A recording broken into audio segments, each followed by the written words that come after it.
Hey guys, today we're going to talk about chemical reactions and enzymes. First off, a chemical reaction is a process that changes or transforms one set of chemicals into another by changing the bonds that they have there.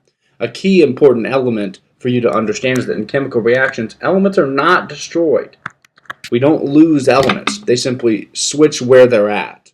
Common signs of a chemical reaction are color change, heat change, and precipitate forms. We're going to watch this video, and what I want you to do is I want you to look for those common elements in a chemical reaction.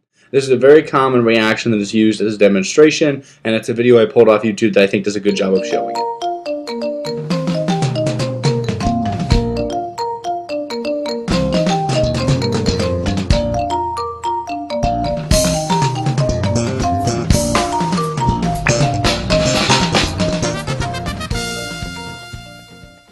In that particular video, you definitely saw a color change. You saw a heat exchange. If you paid very close attention, what you could have seen was that there was some steam coming off of that particular chemical reaction, and that steam was showing you a heat exchange. There was a precipitate formed, it was the foam that was generated, but no light was given off. That was an example of a chemical reaction. Elements change positions, they change their bonds. Those types of chemical reactions, not that one in specific, but chemical reactions, they're absolutely important to life, and they're important to you. One chemical reaction that's very important to you is what happens to CO2 when it enters your bloodstream. When CO2 goes into there, it reacts with water and it produces carbonic acid, which is H2CO3. It's slightly highly soluble in water than CO2, and so what will happen is it'll easily go into solution into your bloodstream. If we take a look at this, we can identify some key elements of a chemical reaction. First, elements that enter the chemical reaction are known as reactants. And then elements that leave or are produced are called the products. So in this case, CO2 and water are reactants, and H2CO3 are products. They're what are generated. Without this particular chemical reaction, your body would not be able to process CO2 efficiently, and it would build up inside your body and cause issues. We need to get that CO2 out of our body. So it goes into solution, into carbonic acid, and when it gets to the lungs, it's changed back into CO2 and exhaled. So let's talk about energy changes that happen here. This video is going to show you a balloon full of hydrogen, and we're going to see a pretty big energy change.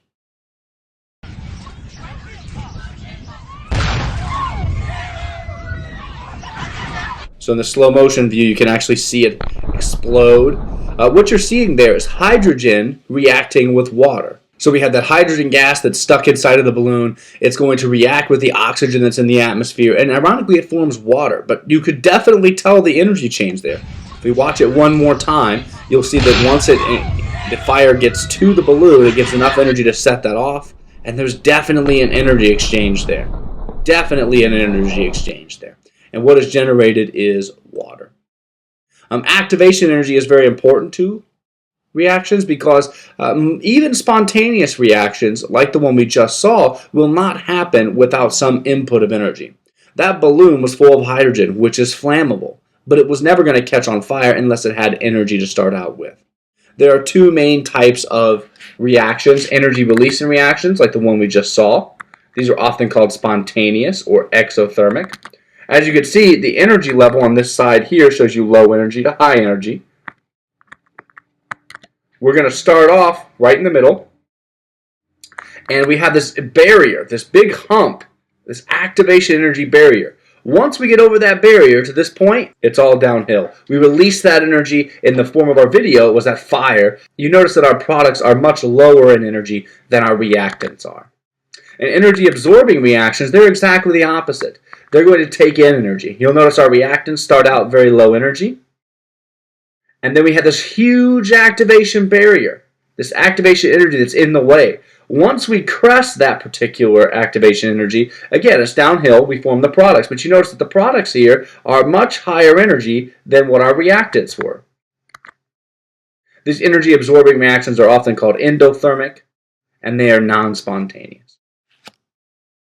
So how does your body deal with that activation energy? Well, one thing it does is it uses enzymes. And they're proteins that act as biological catalysts. And if you remember from previous chapters, a catalyst is a substance that speeds up the rate of chemical reactions. So anytime you have a catalyst, it's going to make things go faster. Enzymes are specifically living catalysts or biological catalysts. If we take a look here, this blue line is without the enzyme. You can see your activation energy is fairly high. Once you get over it, again, downhill. So since we have high energy with our reactants, low energy with our products, this must be an energy releasing reaction. But as you can see, we've got to come over that activation energy barrier, and then eventually we're able to come down and release that energy. When we put a catalyst in or an enzyme in, you'll notice the difference here. You can see the change. Before, we were at much higher activation energy. Now our activation energy is lower. Because we have a lower activation energy, it causes us to have a quicker or more full reaction. Enzymes are absolutely critical in many of the processes that your bodies go through. Without enzymes, they wouldn't happen. One thing you have to understand about enzymes is that they're going to work with a specific substrate. So for each and every process we have in our body, we have one enzyme. Let's take a look at this particular reaction to talk about products and reactants again, because they're fairly important for enzymes as well. If we go back to our balloon, we had hydrogen and oxygen, and it reacted to form water, and that was when we set it on fire. Hydrogen and oxygen are our reactants, and water is our product. If we compare that to what's happening in an enzyme, you'll notice that here we have our enzyme, and it's going to go through a cycle. And what you need to understand about that is that enzymes can be reused over and over and over again. Some of them last longer than others, but they are reusable, which is very important. Can you spot which one of these are the reactants? If you said water and carbon dioxide, you're right, because water and carbon dioxide are going to be incorporated into this enzyme, and then the enzyme is going to function. And it does so because the substrates are bound there. It's what we call the induced fit model, where basically once they fit into the enzyme, it changes shape, and that shape change conformation helps it to complete the reaction. If we fast forward, we can see that it's going to make our next substrate, and if you remember, that substrate would be called our product. This is the example we talked about earlier with your blood and being able to take carbon dioxide, make it soluble in your blood so that we can make carbonic acid and get that carbon dioxide out of your body. A very important enzyme substrate complex inside your body, but there are many others that follow the same pattern. We have reactants that go into the enzyme. The enzyme has this shape change that allows it to function. Oftentimes it requires energy to do so, and then it's going to produce our product. And that product is biologically important. So how do we deal with our enzymes? Well, the first thing you have to understand is that enzymes can't function in all different environments. For instance, temperature, pH, and some regulatory molecules will affect enzymes. Specifically speaking about temperature and pH, they will denature an enzyme. Denature means that they are going to change their shape. And that's important because in your body, when it comes to living organism, shape determines function. So if you change the shape of that enzyme, it's no longer going to function the same way. Let's look at another example from your body, the digestive enzyme pepsin, which is found inside your stomach. If you know anything about the pH of your stomach, you'll know that it's very low. It's an acidic pH of about 2. And pepsin does just fine there. That's well within its range of tolerance. Pepsin likes the pH of 2. Now, many things don't. For instance, if you put food in there, your stomach, because it has a very acidic composition, will start to break down that food. But pepsin does just fine. There are many other enzymes just like it inside your stomach. But here's the issue. Do we want pepsin to function later on in your small intestine? No, we don't. Because if it functioned there, then it would be digesting your small intestine. Or they'd have to have the same protective structures as your stomach did. Well, what we find is that your small intestines tend to be neutral or basic. Well, what this does is denature pepsin. Once it's denatured or changed its shape, it no longer functions. So in your stomach, where it has the correct pH, it functions.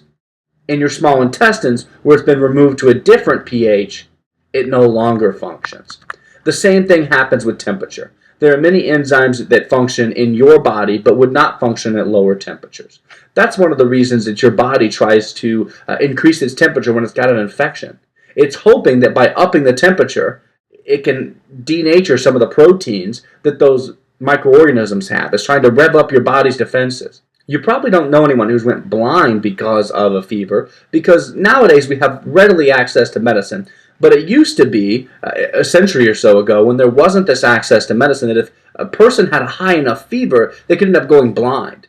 And what happened there was that they had gotten so hot that their own body temperature denatured their proteins. And when it denatured their proteins, they lost the ability to see because those proteins were damaged. Remember, shape determines function, and when you denature a protein, it no longer functions. If that protein happens to be an enzyme that's performs some biological process for you, it no longer functions as well. You will notice that this slide talks about regulatory molecules. In our biology course, we're going to extend this beyond the scope of our course. We're not going to talk majorly about these regulatory molecules. But what you have to understand is that inside your body, it's got a set of switches, which basically allow it to turn on and off enzymes whenever it needs them or doesn't need them.